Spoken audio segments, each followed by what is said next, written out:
નમસ્કાર દર્શક મિત્રો, બીએન ન્યૂઝમાં આપનું સ્વાગત છે. આપ નિહાળી રહ્યા છો બીએન ન્યૂઝ અમરેલી.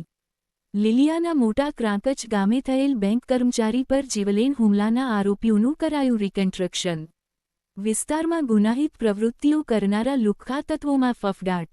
લીલિયા તાલુકાના ક્રાંકચ ગામે મધ્ય સહકારી બેંકના કર્મચારી પર જીવલેણ હુમલો કરનાર ત્રણેય શખ્સોની ધરપકડ પોલીસે કરી.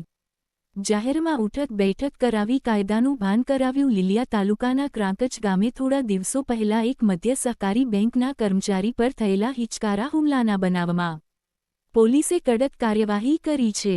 પોલીસે હુમલો કરનાર ત્રણેય આરોપીઓની ધરપકડ કરી ઘટનાસ્થળે લઈ જઈને તેમનું જાહેરમાં સરઘસ કાઢ્યું હતું. ગત 18 નવેમ્બરના રોજ સાંજે 4 વાગ્યાના સુમારે ક્રાંકચ ગામે આ ચકચારી બનાવ બન્યો હતો, જેમાં બેંક કર્મચારી ગૌતમવાળા પર ત્રણ શખ્સોએ લોખંડના પાઇપ વડે જીવલેણ હુમલો કર્યો હતો. આ હુમલાના સીસીટીવી ફૂટેજ પણ સામે આવ્યા હતા, જેમાં આરોપીઓ ગૌતમવાળા પર આડેધડ ઘા ઝીંકતા નજરે પડ્યા હતા. આ ગંભીર હુમલામાં ભોગ બનનાર યુવકને હાથ અને પગના ભાગે ફ્રેક્ચર જેવી ગંભીર ઈજાઓ પહોંચી હતી અને હાલ તેઓ અમરેલીની ખાનગી હોસ્પિટલમાં સારવાર હેઠળ છે.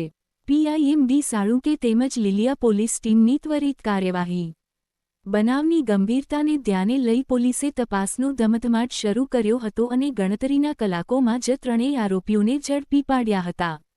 પકડાયેલા આરોપીઓ દેવકુવાળા, લઘુવીર ગીડા, નાગરાજવાળા હોવાનું જાણવા મળેલ તેમજ લીલિયા પોલીસે આરોપીઓ પાસેથી ગુનાના કામે ઉપયોગમાં લેવાયેલી વોક્સવેગન કંપનીની વિન્ટો કાર પણ કબજે કરી છે અને સાથે ઘટનાસ્થળે આ પકડાયેલ ત્રણેય આરોપીઓનું રિકન્સ્ટ્રક્શન કરાવ્યું અને કાયદાનું ભાન કરવામાં આવેલ અને પોલીસ કાફલો ત્રણેય આરોપીઓને લઈને ક્રાંકચ ગામે ઘટનાસ્થળે પહોંચ્યો હતો.